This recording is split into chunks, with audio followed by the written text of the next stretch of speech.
오늘은 요한복음 5장 1절부터 16절에 자비 없는 세상 속에 들어온 하나님의 은혜의 복음이라는 제목으로 함께 말씀을 나누겠습니다. 오늘 본문은 예수님이 예루살렘을 두 번째 방문했을 때 일어난 사건을 배경으로 하고 있습니다. 예루살렘 북동쪽에 양문이라는 문이 있는데요. 이 양문 근처에 두 개의 큰 연못이 있고 그 중에 하나가 베데스다라 하는 이름을 가진 연못이었습니다. 다른 연못과는 달리 베데스다 주변에는 많은 병자들이 있었는데요. 다리 저는 사람, 그리고 앞을 보지 못하는 사람, 그리고 혈기 마른 사람들이 그 주변에 많이 모여 있습니다. 오늘 본문에는 매우 특별한 장치가 있습니다. 여러분 3절 하반절과 4절을 한번 보시면 괄호로 되어 있는데요. 3절 하반절 물의 움직임을 기다리니 이는 천사가 가끔 못에 내려와 물을 움직이게 하는데 움직인 후에 먼저 들어가는 자는 어떤 병에 걸렸든지 낫게 됨이로라. 이 부분이 괄호로 되어 있습니다. 이 부분이 괄호로 되어 있는 이유는 이 부분이 성경 저자의 생각이나 믿음이 아니라 당시 베데스다 사람들의 믿음이었기 때문에 그렇습니다. 베데스다 지방에는 이런 소문이 있었습니다. 천사가 가끔 내려와서 물을 휘저었는데 이렇게 물이 움직일 때 가장 먼저 그 물 속에 들어가는 사람은 어떤 병에 걸렸든지 나음을 입는다. 이런 믿음이 소문이 그들 가운데 있었던 것입니다. 당시만 해도 과학적인 지식이 없는 그런 사회였기 때문에 많은 사람들은 이런 소문을 진짜라고 믿었습니다.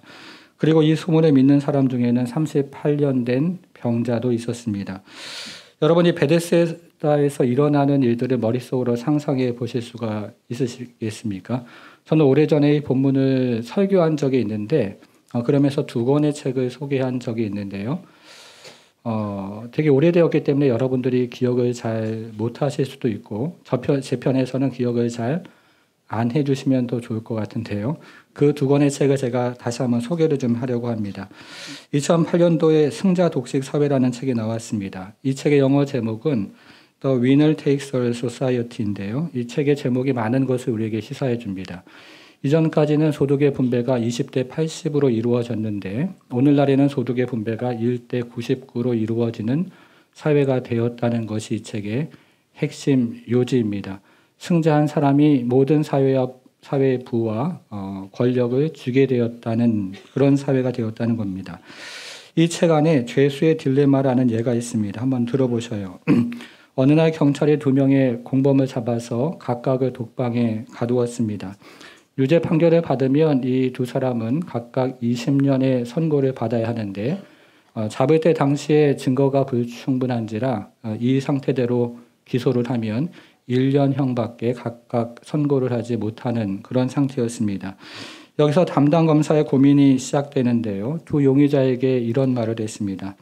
만일 당신이 범행을 자백하고 상대방이 범행을 자백하지 않으면 당신은 자유가 될 것이다. 그러나 상대방이 범행을 자백했는데 당신이 범행을 자백하지 않으면 당신은 20년형을 살게 될 것이다. 그리고 만일에 두 사람이 각각 자백을 하면 각각 5년형을 살게 될 것이다. 이렇게 제안을 했습니다. 여러분, 이런 상황에서 최상의 경우는 무엇입니까? 내가 자백을 했는데 상대방이 자백을 하지 않으면 나는 이제 풀려나는 것이죠. 반대로 최악의 경우의 수는 나는 침묵을 했는데 상대방이 자백을 하면 나는 20년형을 사는 것입니다. 그런데 대부분 이런 경우의 결론은 어떻게 나냐면 두 사람 다 자백을 하는 것으로 결론이 나는데요. 그런데 이런 경우에는 상대방의 그 공범에 없는 죄까지 씌우는 그런 것으로 결론이 대부분 납니다. 무슨 말이냐면 이것이 오늘 우리 사회의 단면이라는 것입니다. 오늘날 우리 사회는 모두가 손해를 보는 방식으로 경쟁을 합니다. 예를 들면 우리나라와 북한 사이에 벌어지는 군비 경쟁이 그렇습니다.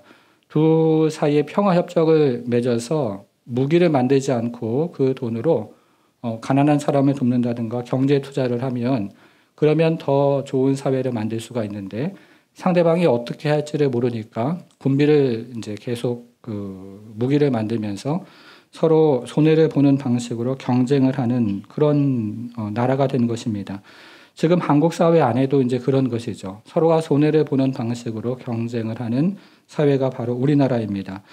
이런 우리 사회에 대해서 좀 더 들여다볼 수 있는 책 중에 피로사회라는 책이 있습니다. 이 책은 제독학자였던 한병철 교수가 2010년도에 독일에서 출간한 책인데요. 당시 독일의 매스컴들이 일제히 보도할 정도로 굉장한 수작이었습니다. 이것이 2012년도에 우리나라 말로 번역이 되어서 12년도에 우리나라 출판상을 탄 중요한 책이기도 합니다. 책은 두껍지는 않습니다. 근데 오늘날 우리가 살아가는 이 사회에 대한 굉장한 통찰력과 그 안에 많이 생각해 볼 거리를 제공하는 책입니다. 이 책은 오늘날 우리 사회를 성과 사회라고 규정을 합니다. 이전 사회는 규율 사회였는데요. 이전 사회에서는 규범을 지키고 그리고 사회 활동을 할 때에도 그 사회가 요구하는 규칙만 지키면 아무런 문제 없이 살아가는 사회였습니다. 시대가 바뀌면서 이 같은 규율 사회에서 성과 사회가 되었습니다. 이제 성과로 보상을 받는 그리고 뭔가 이익을 얻는 그런 사회가 된 것입니다. 이 과정에서 한 개인은 이전에 강요했던 규율에서 벗어나서 자유를 얻게 됩니다. 근데 여기서의 질문은 이런 것입니다. 그러면 오늘날 사회가 이전의 사회보다 더 진정한 자유를 많이 누리는 사회가 되었는가 하는 것입니다. 이 책의 저자의 답은 단호하게 그렇지 않다는 것입니다. 물론 규율도 사라졌고 규범도 사라졌습니다. 그러나 오늘날에는 스스로와 경쟁을 하는 방식으로 성과를 내야 되기 때문에 결과적으로는 자유가 없어졌다는 것이죠. 스스로와 전쟁을 하는 방식으로 결과를 내야 되는 사회를 살아가고 있다는 뜻입니다. 제가 이전 교회에서 함께 제자 훈련을 했던 한 형제가 있었습니다. 처음에는 평범하게 직장 생활을 하다가 직장을 그만두고 지인들과 창업을 하게 되었습니다. 그때 핸드폰 케이스가 한참 유행을 했는데요. 요즘보다 훨씬 유행한 그 시대가 있었는데요. 그때 핸드폰 케이스 회사를 창업을 했는데 이 회사가 소위 요즘 말로 대박이 나가지고요. 우리나라 국내 말고 세계에서 세 손가락 안에 드는 그런 회사가 되었습니다. 이 형제는 그 회사에서 해외 영업 담당 이사였는데요. 이 형제를 어느 날 만나서 가만히 이야기를 들어보니까 정말 성과를 내기 위해서 밤낮이 없었습니다. 낮에는 해외에서 오는 바이어들을 만나서 상담을 해야 됐고 그리고 밤과 그리고 새벽에는 해외에 있는 그 바이어들과 전화로 또 이제 상담을 하느라고 잠잘 시간도 없고 쉴 시간도 없다는 이야기를 들었습니다. 이 형제가 이런 말을 한 것이 지금도 기억에 납니다. 목사님, 이 일을 지금 당장 그만둘 건 아닌데 근데 오랫동안은 하지 못할 것 같아요 라고 이야기를 합니다. 이 형제는 큰 기업의 이사니까 분명히 따라야 할 규율도 없고 규범도 없고 거기서부터 자유롭습니다. 출근 시간도 따로 없고 퇴근 시간도 따로 없고요. 뭐 거기서 이제 해야 되는 시간에 뭘 해야 된다는 그런 규율도 없지만 성과를 내기 위해서 밤낮으로 자기와 경쟁을 하고 전쟁을 하고 짜내는 방식으로 살아야 되기 때문에 더 자유가 없는 그런 인생을 살아가는 것입니다. 이것이 우리가 오늘날 살아가는 사회입니다. 여러분, 오늘날의 청년들은 어떻습니까? 제가 대학교를 다닐 때는요, 학점이 1.0이면 낙제고 4.0이면 우등생이었습니다. 근데 우리 때는요, 물찬 제비학점이라는 게 있었는데요. 제비가 이렇게 딱 물을 차고 올라가는 것처럼 학점이 1.0이면 그걸 물찬 제비학점, 낙제를 간신히 면한 학점이었습니다. 거기서 조금 더 나아가면 선동열 학점이라는 게 있었는데요. 이 선동열 투수의 당시 방어율이 0점대였습니다. 학점이 1.0 밑으로 내려가면 그것을 선동열 학점이다 이렇게 불렀습니다. 그러니까 낙제점이 된 거죠. 거기서 조금만 더 나아가면 좀 더 많이 나아가면 007 학점, 007 학점이라는 게 있습니다. 전 과목을 다 F를 맞고요. 그런 다음에 교련 과목, 저희 윗선배들은 교련 과목이 대학교에서 필수였는데요. 이 교련 과목을 C를 맞으면 기적적으로 학점이 0.07이 나옵니다. 교련은 왜 C냐? 교련을 D나 F를 맞으면 군대 강제 징집 대상이 그때는 되었기 때문에 교련은 C 이상을 맞아야 되는데 C를 맞으면 학점이 그렇게 나왔습니다. 저희 당시에는 F학점 맞는 학생들이 굉장히 많았습니다. 한 학기에 F학점 2개 맞으면 쌍권총, 여러 개 맞으면 연발총, 다발총 뭐 이러면서 서로 몇 개냐라고 이렇게 확인을 했던 그런 기억이 있습니다. 근데 당시에 이렇게 F학점을 여러 개를 맞아도요, 취업하는데 크게 무리가 없었습니다. 다들 그랬으니까요. 제가 지금도 기억이 나는 것은 학과 사무실에 가면 기업에서 그리고 학교에서 우리에게 이런 학생들 좀 보내주십시오라고 지원서가 들어와 있는 것을 종종 보았는데요. 그때는 자신이 조금만 노력을 하면 가고 싶은 회사 비슷한데 언제든지 갈 수 있는 그런 사회적인 여건이 되었습니다. 여러분, 근데 오늘날 어떻습니까? 사회가 참 어려워졌죠. 경제가 참 어렵습니다. 그러다 보니까 스스로를 짜내고 스스로와 경쟁을 하고 보이지 않는 그런 전쟁을 해야 되는 사회가 되었습니다. 그래서 오늘날 이 시대를 살아가는 청년들이 참 불쌍하다 하는 생각이 듭니다.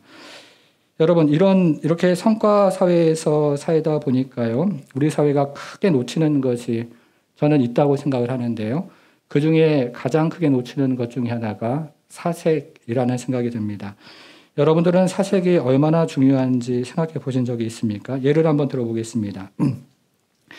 여러분들은 징기스칸이 인류 역사에 공헌한 것이 더 많다고 생각하십니까? 아니면 루터의 로마서 사색이 인류 역사에 공헌하는 것이 더 많다고 생각하십니까?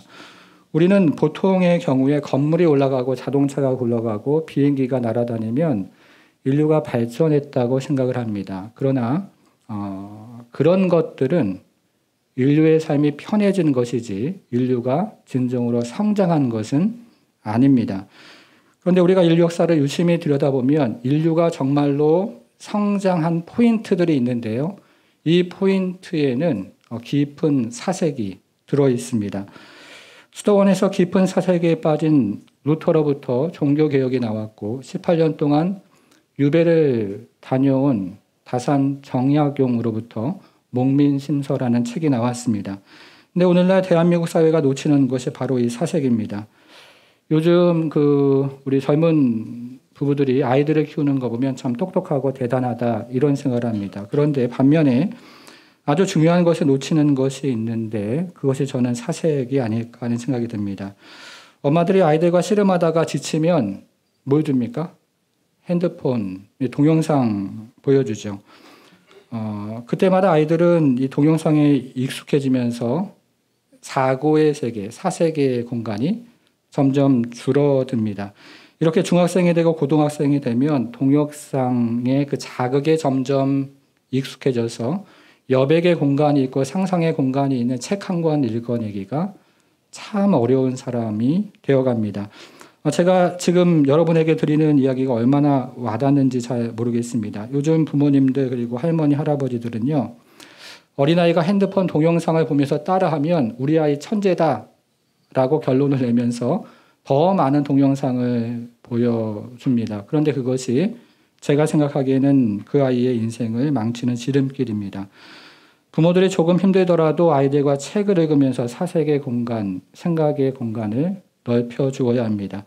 초등학교 때부터요, 이 학원, 저 학원 이렇게 보내면서 암송하고 암기하는 책, 그런 책 말고 여백이 있고 그리고 상상의 공간이 있는 책을 함께 읽으면서 우리 아이들이 정말 생각하는 그런 아이들, 그런 힘을 키워야 합니다.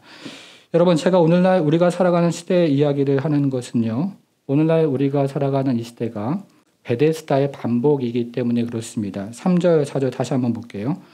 물의 움직임을 기다리니 이는 천사가 가끔 못에 내려와 물을 움직이게 하는데 움직인 후에 먼저 들어가는 자는 어떤 병에 걸렸든지 낫게 됨이로라. 한번 상상을 한번 해보세요. 물이 움직이기 전에는 옆에 있는 사람은 친구고 동료고 동지였는데 물이 움직이기 시작하면 옆에 있는 사람은 경쟁자고 적이 됩니다.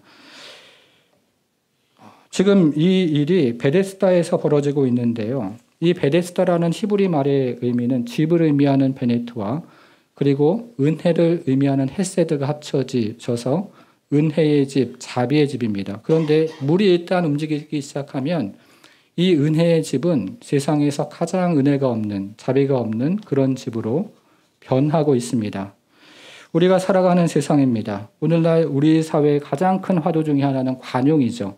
근데 그 이면으로 들어가서 우리 사회의 면면을 읽어보면 정말 관용이 없고 그리고 가장 경쟁이 치열한 사회, 베데스다가 바로 우리가 살아가는 이 사회입니다. 여러분, 여기서 중요한 질문 한 가지를 좀 해보겠습니다. 베데스다에서 있었던 이 소문, 가짜입니까? 진짜입니까? 천사가 내려와서 물을 움직이는데 이때 들어가는 사람이 나무를 입는다는 이 소문, 가짜죠. 헛된 소문입니다. 거짓된 소문입니다. 그래서 성경에서 괄호로 되어 있는 것입니다. 근데 우리 사회가 이런 헛된 소문에 사로잡혀 있습니다. 거짓된 믿음을 가지고 사람들이 살아갑니다.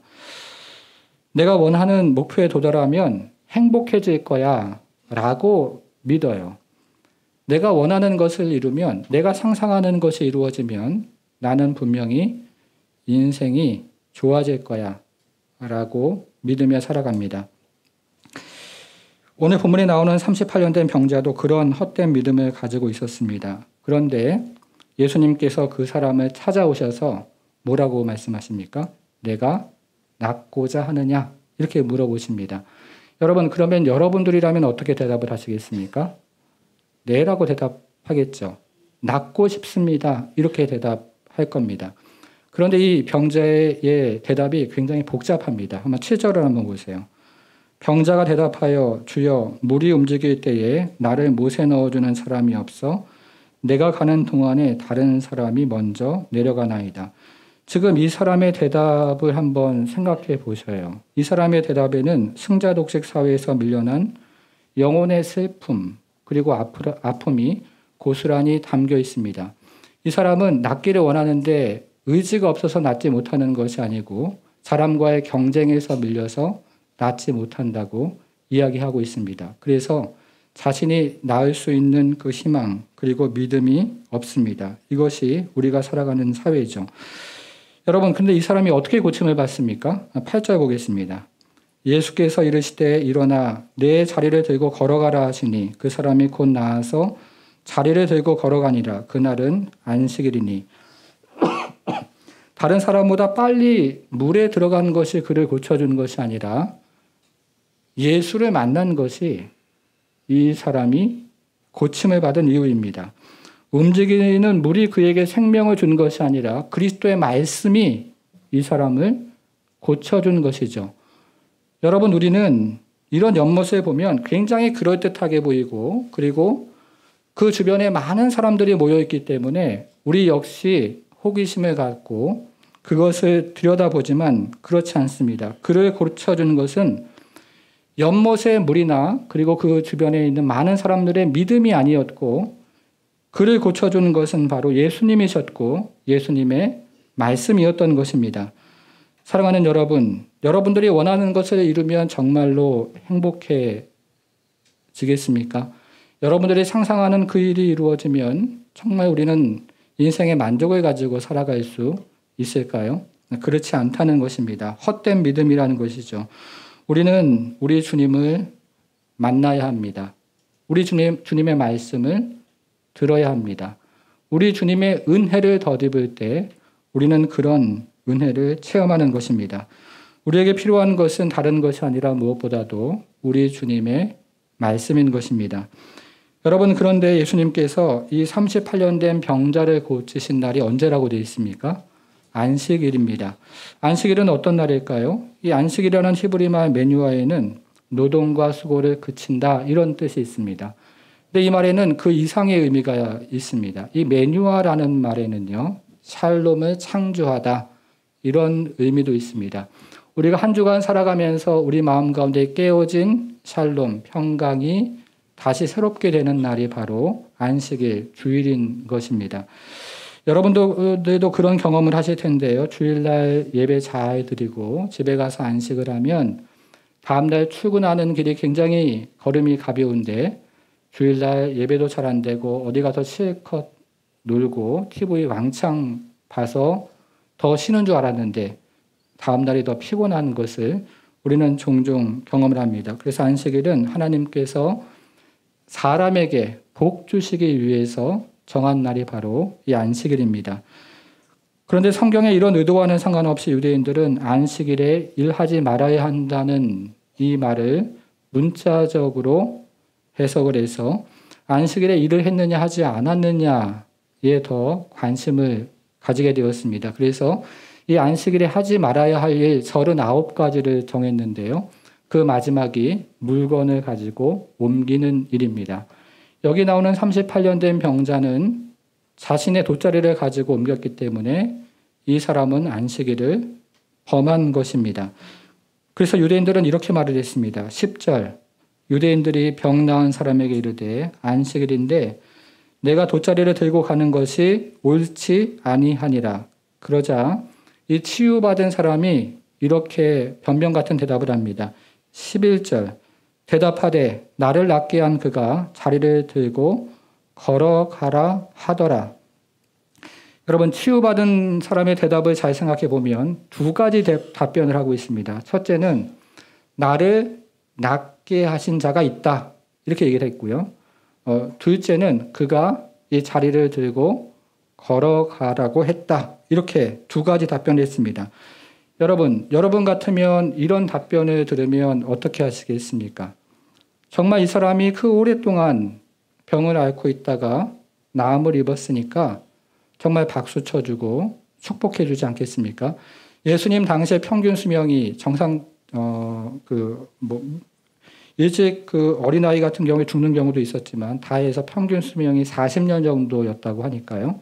38년 동안 병을 앓은 것은 그 사람 거의 평생의 병을 앓은 것인데 이런 사람이 나음을 입으면 정말 마음을 다해서 우리가 축하해 줄 것입니다. 그리고 이 병을 낫게 한 사람에게 감사할 것입니다. 평생토록 병을 앓던 이 사람의 병을 낫게 했으니까 감사할 것 같습니다. 그런데 지금 유대인들의 마음을 사로잡고 있는 것이 있습니다. 12절을 보겠습니다. 그들이 묻되 너에게 자리를 들고 걸어가라 한 사람이 누구냐? 지금 유대인들의 마음을 사로잡고 있는 것이 무엇입니까? 안식일을 범한 거죠. 치유한 사람에 대한 감사가 아니고 안식일을 범한 것이 유대인의 마음을 지금 사로잡고 있습니다. 그래서 예수님은 그 자리를 피하십니다.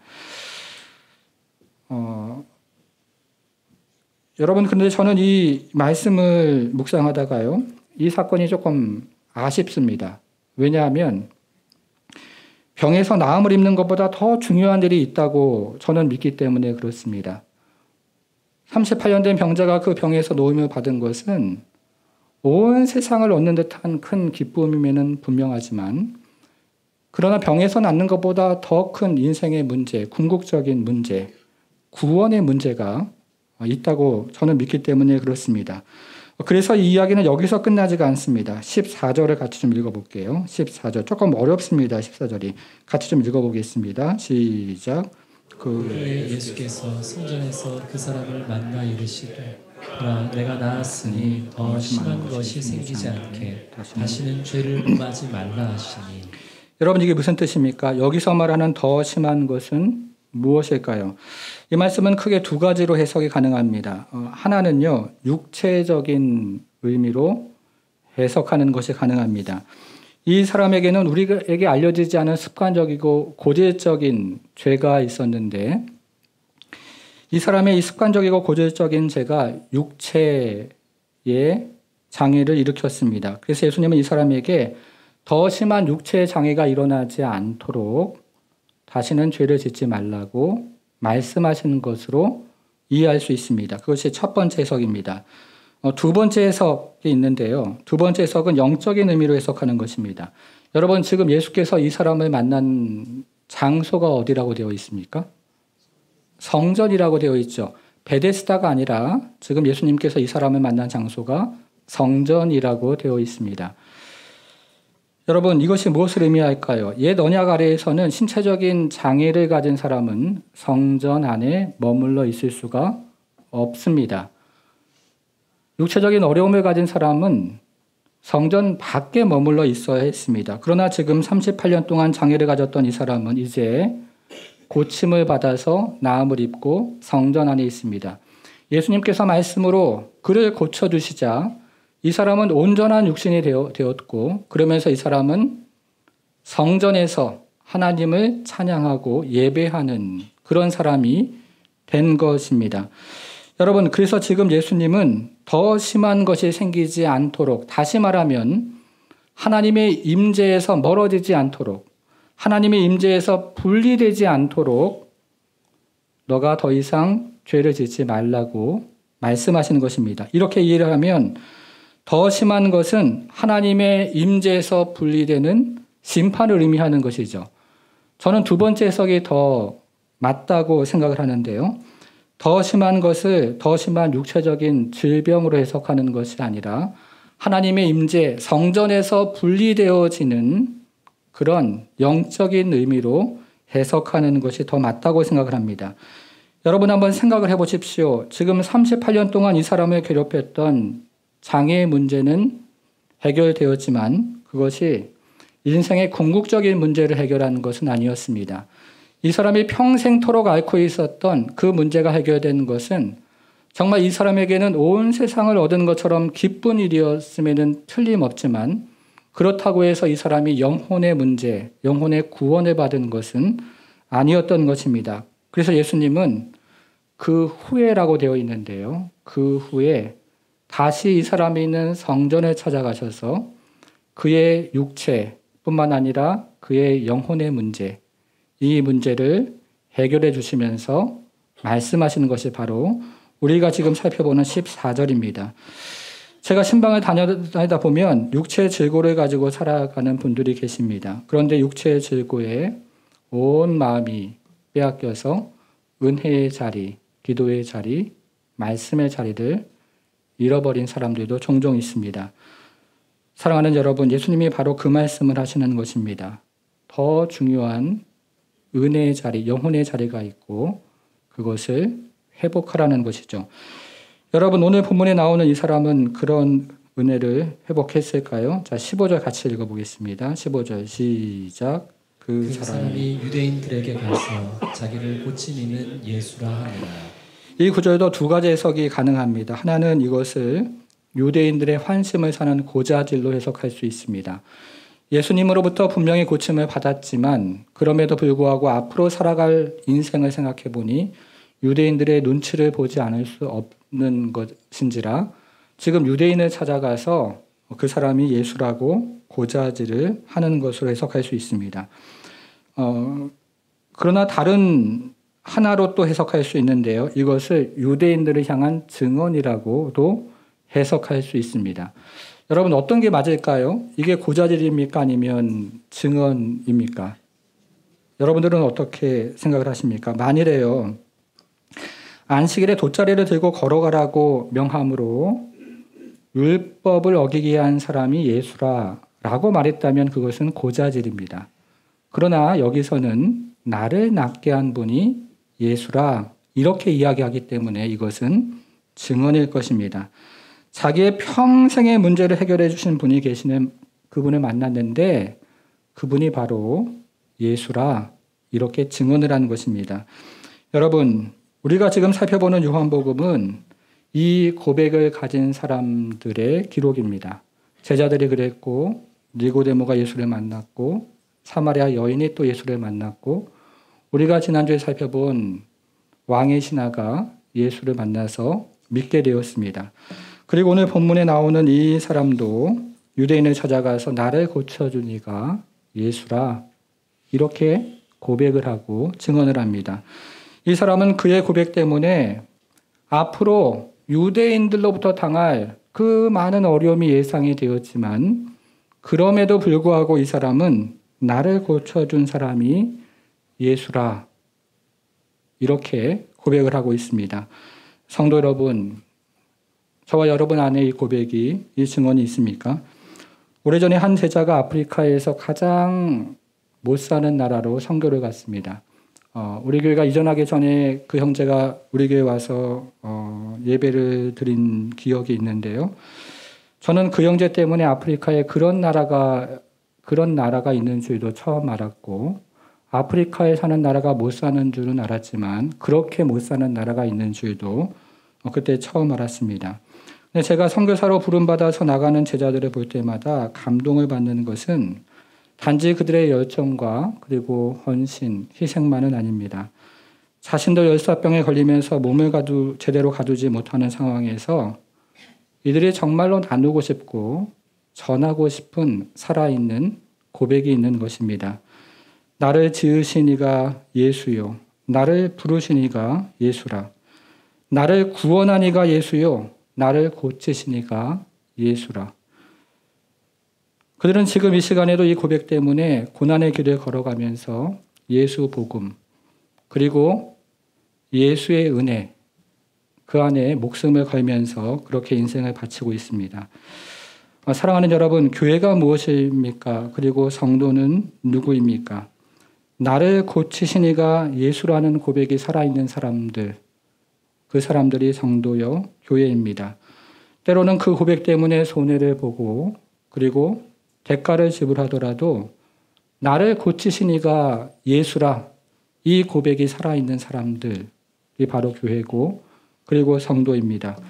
승자 독식 사회에서 경쟁에 뒤처질 때마다 낙심하고 좌절하지만 나를 만나주신 분이 예수라, 이 고백 가지고 살아가는 사람들입니다.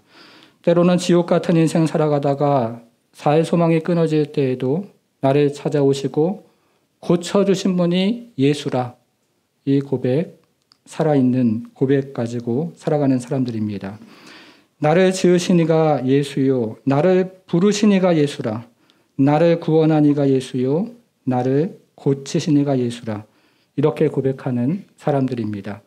아무런 자격도 묻지 않고 아무런 조건도 따지지 않으시는 예수께서 나를 찾아오셨고 나를 영원한 지옥 형벌에서 고쳐주셨다고 고백하는 사람들, 바로 그 사람들이 성도요 그리고 교회입니다. 사랑하는 여러분, 우리가 지금까지 인생을 살아오면서 수많은 어려움, 인생의 질고를 끌어안고 살아가지만 예수에 대한 이 고백이 저와 여러분들을 이 자리까지 오게 하지 않았습니까? 우리 인생에 수많은 낙심과 그리고 좌절의 순간이 있었지만 예수께서 나를 고쳐주시고 만나주셨다는 이 고백이 우리를 지금 이 자리에서 예배드리게 하는 힘이 아닙니까? 가난이 정말 힘들고 질병이 정말 힘들었지만 이것보다 더 심한 것에서 나를 고쳐주신 분이 예수라는 그 확신이 우리를 이 자리까지 오게 한 것은 아닌지를 묻는 것입니다. 나를 고치신 이가 예수라. 이 고백이 살아있는 사람들은 예수의 진정한 제자들일 것입니다. 여러분, 우리가 인생을 살아가면서 남들보다 먼저 한 걸음 더 나아가서 그 연못에 도달하는 것이 우리를 절대로 행복해 해줄 수 없습니다. 우리의 기도도 그렇습니다. 주님, 우리가 먼저 그 연못에 도달하게 해주세요 라는 기도로 우리는 절대로 인생의 만족을 경험할 수가 없습니다.